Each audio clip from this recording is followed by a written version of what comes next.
Hello students and welcome. See, in the today's session we'll basically discuss class 9 chapter number 2 polynomials objective type questions. अगर आपने मेरी video देखी होगी जिसमें मैंने 2.1 एक्सरसाइज को कंप्लीट करा है, क्योंकि मैंने आपको पहले भी बताया था कि ऑब्जेक्टिव टाइप क्वेश्चंस को अगर हम टॉपिक वाइज यानी कि चैप्टर में टॉपिक वाइज कंप्लीट करते जाएंगे तो it will become more easier. तो इसी तरीके से मैं आपके लिए 2.1 खत्म होने के बाद आपके लिए ऑब्जेक्टिव टाइप क्वेश्चंस लेकर आई हूँ जो कि बहुत इंपॉर्टेंट है. सारे ही क्वेश्चंस अलग हैं, डिफरेंट हैं, आपको बहुत कुछ इसमें देखने को मिलेगा.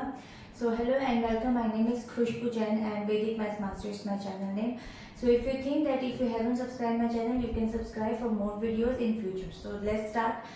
टुडे आज का सेशन स्टार्ट करते हैं. देखिए फर्स्ट क्वेश्चन हमारा यहाँ पर क्या दिया हुआ है, right the expressions which represents the polynomials. तो पॉलिनोमियल्स आपको पता है कि हमने तीन तरह की डिग्री पढ़ी थी, जिसमें हमने पढ़ा था लीनियर पॉलिनोमियल्स होते हैं, एक हमारे क्वाड्रेटिक पॉलिनोमियल्स होते हैं और एक हमारे क्यूबिक पॉलिनोमियल्स होते हैं. तो देखिए आज की डेट में हमारे को सिंपल यहाँ पर एक ऐसा एक्सप्रेशन लिखना है जो पॉलिनोमियल को रिप्रेजेंट करता हो. तो हम इस तरीके से भी लिख सकते हैं, जैसे मैं अगर बोलूँ √2 माइनस 2 माइनस एक्स और माइनस 1. तो ये बेसिकली आप कह सकते हैं कि ये आपका रिप्रेजेंट कर रहा है एक पॉलिनोमियल को, क्योंकि यहाँ पे x⁻2 आई, फिर x आया, फिर विदाउट x आया.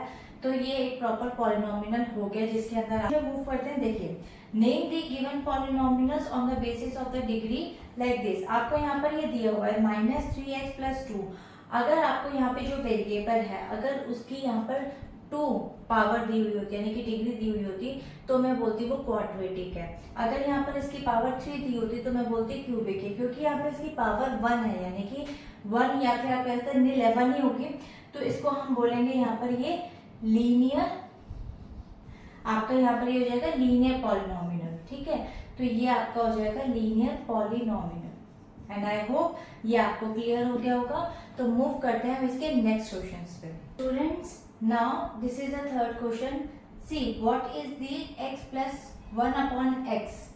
सी बेसिकली ये आपका क्या होगा, आपको पता है कि जो हमारे पॉलिनोमियल्स होते हैं वो हमारे होल नंबर्स में होते हैं, तो होल नंबर होना बहुत जरूरी है. ये हमारा होल नंबर नहीं है, 1/x को आप सॉल्व करेंगे होल नंबर नहीं आएगा. तो आंसर लिखेंगे कि ये हमारा पॉलिनोमियल नहीं है, तो हम कहेंगे not a polynomial. That's it. इसको हम लिखेंगे नॉट अ पॉलिनोमियल. इसका आंसर यही होगा. That's it. ठीक है, अब नेक्स्ट क्वेश्चन पे. Fourth question is right an example of a constant polynomial. तो कांस्टेंट पॉलिनोमियल, सबसे पहले आपको ये पता होना चाहिए कि कांस्टेंट पॉलिनोमियल क्या होता है. देखिए of degree 0 is basically a constant polynomial. तो देखिए अगर मैं इसके एग्जांपल देना चाहूँ तो आप इसके एग्जांपल में 7 भी लिख सकते हैं, यहाँ पर 2 भी लिख सकते हैं और -3/4 भी लिख सकते हैं. ठीक है, या फिर माइनस नहीं भी लगाए तो भी 3/4 भी लिख सकते हैं. तो बेसिकली ये आपके क्या हो जाएंगे, यहाँ पे कांस्टेंट पॉलिनोमियल्स हो जाएंगे, जिसमें आप ये कह सकते हैं कि बेसिकली आपका डिग्री ऑफ 0. तो ये आप देख सकते हैं ये हमारे कांस्टेंट पॉलिनोमियल्स में आएंगे. ये चीज मैंने इंट्रोडक्शन में भी आपको बताई हुई है. मूव करते हैं नेक्स्ट क्वेश्चन पे. देखिए name the polynomials containing the 2 non zero terms. आपको पता है कि इज इक्वल टू मतलब नॉट इक्वल टू 0 होता है, इसलिए इसने लिखा है नॉन टर्म 0 टर्म. तो पॉलिनोमियल्स में जो अगर 2 की बात करें तो वो होती है आपकी बायनोमिनल, अगर हम 3 की बात करें तो वो होती है ट्रिनोमिनल, और अगर हम सिंगल की बात करें टर्म की तो सिंगल टर्म हमारी होती है मोनोमिनल. तो यहाँ पर इसने जिक्र किया है 2 नॉन जीरो टर्म्स का. तो नॉन जीरो 2 टर्म्स वाली कौन सी होगी, बायनोमिनल. तो बायनोमिनल बेसिकली दी आंसर. ठीक है, तो इस नेक्स्ट मूव करते हैं इसके हम नेक्स्ट क्वेश्चन पे. Now this is the sixth question. See what is the degree of polynomial √3. आपको ये वाली बात पता है कि जब भी वेरिएबल नहीं होता हमारे पास में तो वैसे इसकी जो अगर मैं बात करूँ डिग्री ऑफ पॉलिनोमियल तो 0 होगा. लेकिन फिर भी मैं आपको दोबारा क्लियर करती हूँ, मैंने अभी लास्ट सेशंस में भी अपने क्लियर किया था कि अगर हम वेरिएबल लेके भी चलते हैं तो उसकी पावर 0 होगी और इसको एज्यूम ही हम 0 करके चलेंगे. ठीक है, तो बेसिकली हम यहाँ पर यही लिखेंगे कि degree of a polynomial is 0. ठीक है, तो आप आंसर यहाँ पर इस तरीके से इसको लिख देंगे कि डिग्री ऑफ पॉलिनोमियल इज 0.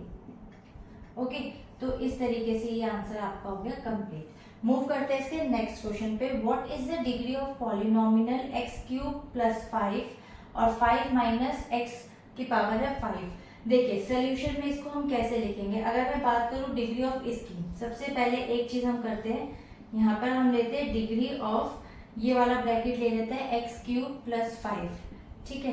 तो इसकी डिग्री हो जाएगी यहाँ पर 3। आप देख सकते हैं कि इसकी डिग्री यहाँ पर क्यूब है।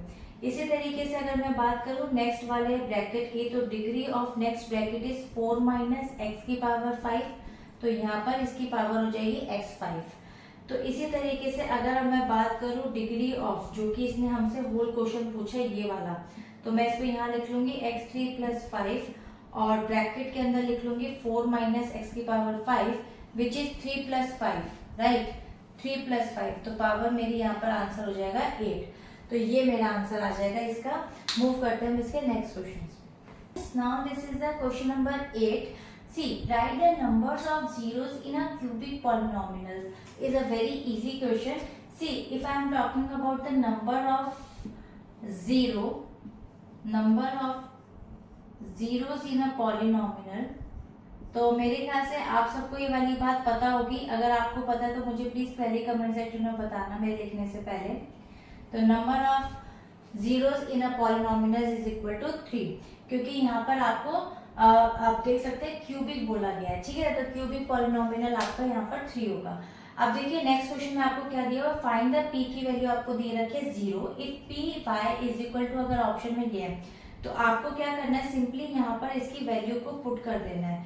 तो I will just put 0 as a value of y, like 0 की पावर हो जाएगी 2 minus 0 plus 1 is equal to 0 minus 0 plus 1। 0 से 0 आप एक तरह से कट हो जाएगा, तो आंसर आ जाएगा 1 and 1 will be the right option. तो देखिए right any polynomial in one variable. See it's a very interesting और बहुत इजी भी क्वेश्चन है। वन वेरिएबल का मतलब शायद आपको ये वाली बात पता होगी कि जिसमें 2 वेरिएबल्स ना हो, जैसे कि वेरिएबल्स हमारे ए से लेकर जेड तक के सारे वेरिएबल्स होते हैं। तो अगर मैं बात करूं कि एक ही अलजेब्रिक एक्सप्रेशंस में मैं कितनी ही बड़ी अलजेब्रिक एक्सप्रेशन ले लूं, बट वेरिएबल सिर्फ एक होना चाहिए, एक्स के साथ वाई नहीं होना चाहिए, वाई के साथ जेड नहीं होना चाहिए। तो जैसे मैं एक क्वेश्चन बना सकती हूँ यहाँ पे, जैसे मैंने बनाया 2x का स्क्वायर प्लस 3x, राइट। अगर मैं एक और आपका यहाँ पर एक्सप्रेशन बनाऊं तो मैं ये भी लिख सकती हूँ, जैसे मैंने लिखा यहाँ पे 3x स्क्वायर प्लस या माइनस ले लीजिए, आप कुछ भी ले लीजिए एक्सप्रेशन में, तो और सॉरी यहाँ पर मैं दूसरा एक्सप्रेशन ले रही हूँ तो मैं यहाँ पे y लूंगी, तो 3y स्क्वायर प्लस या माइनस 2y या फिर √2y भी ले सकते हैं, वो आपके ऊपर है, ठीक है। तो इस तरीके से ये आपका क्या बन गया, अलजेब्रिक एक्सप्रेशन बन गया, जो कि सिर्फ और सिर्फ वन वेरिएबल का है। तो आई होप ये क्लियर हो गया आपको। मूव करते हैं नेक्स्ट क्वेश्चन पे। Students now this is the 11th question. See ये आपको पता होगा कि मैं सारे क्वेश्चंस आपके 1 मार्क के ही डिस्कस कर रही हूँ। मैं आगे अभी नेक्स्ट सेशन के अंदर आपको 2 मार्क, 3 मार्क और 5 मार्क के इकट्ठे एक ही सेशन में सारे कंप्लीट कराऊंगी, लेकिन आज के सेशन में सिर्फ हम 1 मार्क के ही क्वेश्चंस कंप्लीट कर रहे हैं। तो देखिए in the expressions x square plus pi upon 2x minus 7 what is the coefficient of x। तो आपसे यहाँ पर x का कोफिशिएंट पूछा है, x स्क्वायर का या किसी और का नहीं पूछा, तो x का कोफिशिएंट आप देख सकते हैं कि इस पूरे अलजेब्रिक एक्सप्रेशन के अंदर जो आपको यहाँ पर ये दिया हुआ है वैल्यू, तो आप इसका बेसिकली कोफिशिएंट अगर लेंगे तो इसका कोफिशिएंट आपको लेना है। तो x का कोफिशिएंट बेसिकली क्या हो जाएगा यहाँ पर, pi upon 2। So pi upon 2 is the coefficient of x, okay. Coefficient आपका हो जाएगा यहाँ पे ये कोफिशिएंट ऑफ x। ये आपका कंप्लीट हो जाएगा क्वेश्चन।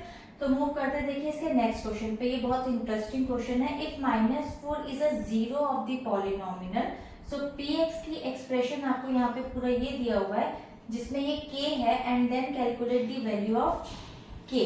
आपको k की वैल्यू फाइंड आउट करनी है, बहुत सिंपल है। देखिए सबसे पहले आपको यहाँ पर आप सिंपल लिख लेंगे कि px की वैल्यू आपको दे रखी है यहाँ पे x square plus 11x plus k, ठीक है। आप देखिए यहाँ पे लिख सकते हैं कि -4 is basically a zero of the polynomial, ठीक है, जीरो ऑफ द पॉलिनोमियल। तो पहले आप उसको इस तरीके से दिखा देंगे, अगर ये 2 मार्क के क्वेश्चन में भी आपका आता है, क्योंकि होप ये 2 मार्क के क्वेश्चन में भी आ जाए इस तरीके से p की वैल्यू हो जाएगी -4 इज इक्वल टू 0। अब मैं इसके अंदर वैल्यू आपकी पुट कर दूंगी। आप देखिए यहाँ पर लिख दूंगी मैं -4 का हो जाएगा होल स्क्वायर, उसके बाद +11 into -4 and then plus k is equal to 0। ठीक है, तो माइनस माइनस प्लस हो जाएगा और 4 4 से आपका हो जाएगा 16 प्लस 4 इंटू माइनस ये हो जाएगा -44 plus k is equal to 0। अब आप क्या करेंगे, चाहे तो इसको यहीं पे सॉल्व कर लीजिए, प्लस माइनस माइनस, तो 44 में से आप 16 को माइनस करेंगे लेकिन साइन आपका माइनस में ही आएगा। ठीक है, तो 14 में से आप 6 को माइनस कर देंगे तो आपका आंसर यहाँ पर आ जाएगा 8 और यहाँ बचेगा 3, 3 में से 1 गए, आपके आ जाएगा आंसर 2 प्लस के हो गया आपके पास यहाँ पे एंड इक्वल्स टू 0। तो मैं इसको यहाँ सॉल्व कर देती हूँ, तो ये हो जाएगा आपका k की वैल्यू 0 प्लस 28, क्योंकि आपने वैल्यू को, ये वाली वैल्यू को उधर ले गए, प्लस में हो गया ये, तो k की वैल्यू आपकी यहाँ पर क्या आ गई 28 and this is the answer. Question ये पूछा था वैल्यू ऑफ k। आपको होप ये क्लियर हो गया होगा। मूव करते हैं हम इसके नेक्स्ट क्वेश्चन पे। Friends, now this is the 13th question. See question says write the zeros of the polynomial px is equal to x और यहाँ ब्रैकेट में x-2 और ब्रैकेट में x-3। देखिए ये क्वेश्चन बहुत इंटरेस्टिंग है। सबसे पहले इस क्वेश्चन में क्या करना है, आपको ये वाली बात पता है कि यहाँ पर जो px है इज इक्वल टू 0।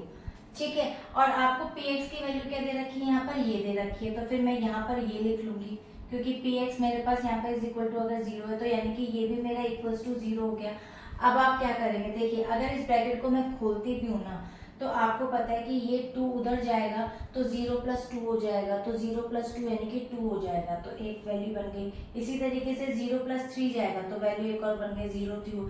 तो इस तरीके से आपकी जो यहाँ पर right the zeros of the polynomial है, तो पॉलिनोमियल आपके क्या बन जाएंगे 0 2 और 3, यहाँ पे आपके यहाँ पे ये पॉलिनोमियल्स बन जाएंगे। Now this is the 14th question. See if p x power आपको इक्वल टू दे रखा है x² minus 3x plus 2, then what is the value of p0 plus p2। तो देखिए इस क्वेश्चन को कैसे सॉल्व करना है, ये बहुत सिंपल क्वेश्चन है। सिंपल, आपको पता है कि इसने बोला है what is the value of this, तो हम सबसे पहले हमें पता है कि यहाँ पर जो px की वैल्यू आपको दे रखी है यहाँ 0 दे रखी है। ठीक है, तो मैं सबसे पहले इस इक्वेशन को यहाँ पर लिख लेती हूँ।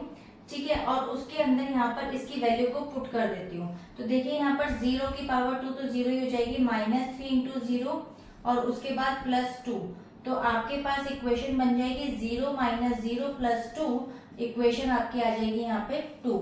ठीक है, इसी तरीके से अगर मैं आपको बोलूँ px 0 है तो यहाँ पर p की वैल्यू दे रखी है 2, यानी कि इसमें इस इक्वेशन के अंदर मैं आपकी वैल्यू 2 को पुट कर लूंगी, x² minus 3x plus 2 is equal to, आप देख सकते हैं यहाँ पे 2 का whole square minus 3 into 2 plus 2, तो 2 इंटू 2 4 माइनस 3 2 6 प्लस 2, तो 6 में से -4 गए, आपका आ गया -2 प्लस 2, तो 2 से 2 कट गई वैल्यू, आपका आंसर आ गया यहाँ पे 0। तो अब इन दोनों को प्लस करके आपको वैल्यू लिखनी है। मैं आपको यहाँ पर क्वेश्चन सॉल्व कर देती हूँ। p0 प्लस p2, तो आप देख सकते हैं इसकी वैल्यू आई है यहाँ पे 2 और इसकी वैल्यू यहाँ पर आई है 0, तो 2 plus 0 will be the answer 2। भी आपको क्लियर हो गए होंगे क्वेश्चंस और बहुत अच्छे लगे होंगे क्वेश्चंस। 1 मार्क के क्वेश्चंस थे, बहुत डिफरेंट थे, यूनिक थे। और जब भी आप कॉन्सेप्ट करते हैं एक एक्सरसाइज कंप्लीट करके, अगर आप उसके चैप्टर वाइज के साथ साथ टॉपिक वाइज कंप्लीट करते हैं, ऑब्जेक्टिव टाइप क्वेश्चंस या एमसीक्यूज, जो मैंने अभी लास्ट एमसीक्यूज कराए थे आपको, तो बहुत इंटरेस्टिंग हो जाता है हर कॉन्सेप्ट को बहुत इजीली कंटेन कर पाना है। मैं डेफिनेटली 2 और 3 और 5 मार्क के क्वेश्चंस आपके साथ ऑब्जेक्टिव टाइप क्वेश्चंस डिस्कस करूंगी and then will move to exercise 2.2। So next session में मिलते हैं। अभी तक के लिए अगर कोई आपको क्वेरी हो तो डेफिनेटली आप कमेंट सेक्शन में लिख सकते हैं। अगर आपने अभी तक मेरा चैनल सब्सक्राइब नहीं किया तो आप मेरे चैनल को सब्सक्राइब कर सकते हैं। नेक्स्ट फ्यूचर में डेफिनेटली आपको बहुत सारा objective type question, self assessment paper भी प्रोवाइड मैं आपको करूंगी। So till then bye bye and stay healthy.